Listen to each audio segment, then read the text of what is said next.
Hello there, my name's Michael and I'd like to introduce Chris today, and we're going to talk about, or have a conversation on the legality of war and Libya in particular. So Chris, just take me through the first bit about the legality of war, if you like. What does it actually mean? What does it entail? Yes, basically the British government has been conning the British people, deceiving the British people for more than 50 years about the legality of war. And the attack on Libya... So what do you mean about conning? Deceiving us into believing that what they are doing is lawful. And when we went started attacking Libya in March of this year, Cameron got up in Parliament and said it's lawful. And we are now using cruise missiles to attack Gaddafi and Tripoli and Libya, basically. And now this statement that it was authorised by the UN Security Council is totally false. And I want to make absolutely clear that the Security Council, the United Nations Security Council, does not have the power to authorise the use of armed force. When you say it's false, Chris, what do you actually mean by that? How can you? Where is your justification for saying it's false? I mean, the government, as far as everybody is aware, is to protect innocent civilians in a country like Libya. So that's why they decided that they would go in there. Yes. So where does this falseness come from? I think we have to go back over what is international law. Very briefly, over the last 150 years, nations have agreed between themselves a number of statute laws, if you like, to say we will never attack each other. We, as nations of the world, want to work together to make sure that no other nation suffers in the way that the nations suffered in the First and Second World Wars, when there was mass killing and destruction, appalling circumstances. So basically in 1945 we set up the United Nations to say we together, the people of the world, are determined never to let this happen again, and we will make firm agreements between ourselves not to attack each other, never to threaten or use force against each other, and to do everything we can to work together for the benefit of everybody. Cooperate and, in a spirit of brotherhood, make sure that everybody develops and all their rights are looked after. Well, it sounds wonderful. That's really the purpose of the United Nations. It is, and behind it, what's behind that is very, very commendable. But how many wars have there been since then?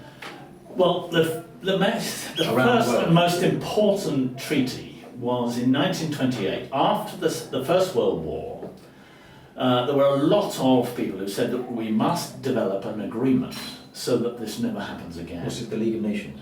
No, this was, the League of Nations was operating, but it wasn't operating effectively. And so France and America were the two leading nations to set up what was called the General Treaty for the Renunciation of War.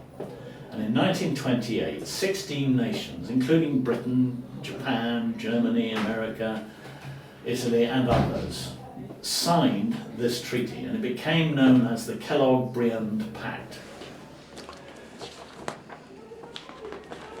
It's quite interesting, signed by His Britannic Majesty's ratifications deposited March the 2nd, 1929.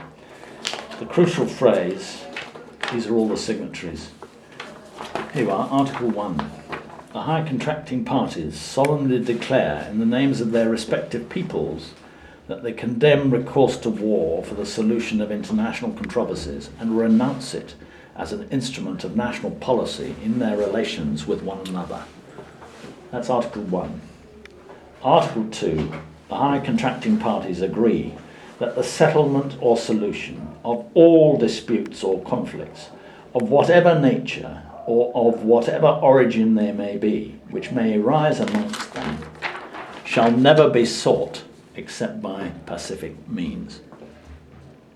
Now that document laid out the fact that we would never go to war. We then made the agreement in 1945 of setting up the United Nations. We need more effective methods as a world to ensure that rogue governments do not take over the world and do things that we believe to be wrong. Because I could say on a sort of lesser scale, I could say, look, tomorrow and for the rest of my life, I have decided I'm never going to be nasty again. I'm never going to say a horrible word to anybody. I'm going to be kind and lovely and all the rest of it.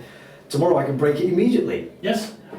Now I think there's a difference between your January the 1st promises to be nice and a law. And this is really what the rule of law is all about. Nations cannot get by without some sort of rules as to how the people of the nation will work together.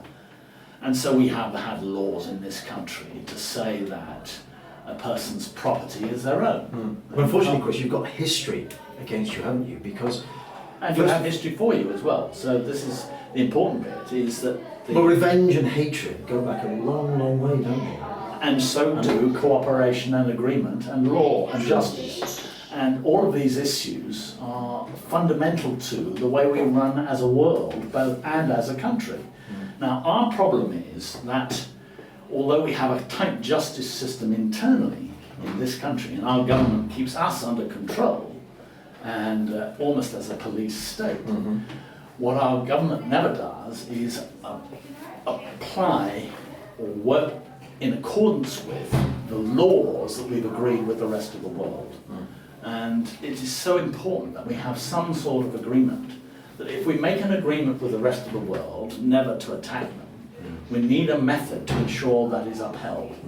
Now, in this country, our government doesn't uphold that and attacks anybody and anybody who it wants, mainly because British leaders are never held to account in court for what they do. The last time it happened to King Charles, we all know what happened. we do. But since then, no British monarch has ever really been held to account for what they've done. But we need to do it again. But this time we need to go for the Prime Minister. We all know that Tony Blair, he started 5 wars in 5 years. Now, in British history, that's never happened before. It is extraordinary. And he got away with it. And not only has he got away with it, but he got his friends to appoint him as peace envoy to the Middle East. I can't think of a more inappropriate person or war criminal to be a peace envoy. They are multiplied, and the difficulties are multiplied when you have that sort of activity. Now, Tony Blair really needs to answer for what he did in court. I can't find a single judge, as I say, in this country who is prepared to hold any of our leaders to account for the crimes they've committed. But the first one that happens, that I think will topple the whole house of cards. If we just get one of our leaders held to account in court and convicted of genocide, no other British leader, and certainly no other Western leader, will ever again dare to attack other nations and destroy their people. So our job is... Without good reason. There is no good reason.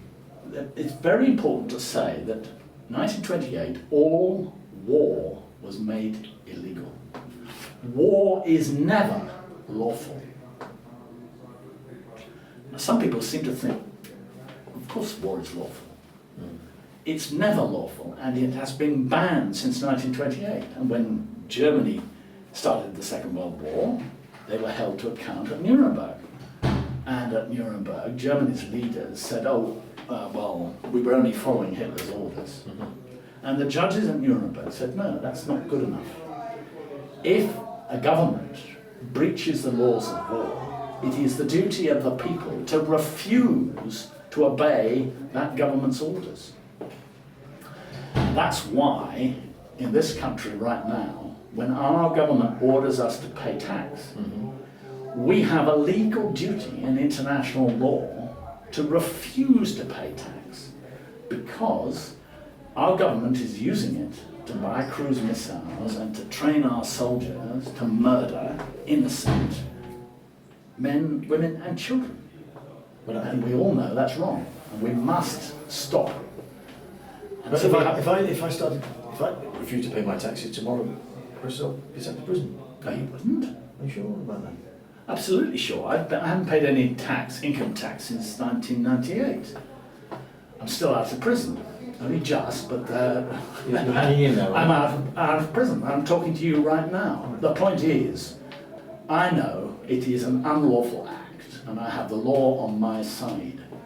If you carry on paying tax tomorrow, the day after, you are committing a criminal offence of conduct ancillary to genocide in law. And it's very important to understand one's personal responsibilities in relation to the government of our country. Every person who is governed, in a democracy particularly, has a responsibility to do what is right and uphold the law. Now, our government tells us we have a law which says that you must pay tax, but that law only applies when the government is operating lawfully. In fact, it is reversed as soon as the government starts to operate unlawfully. The law is absolutely clear.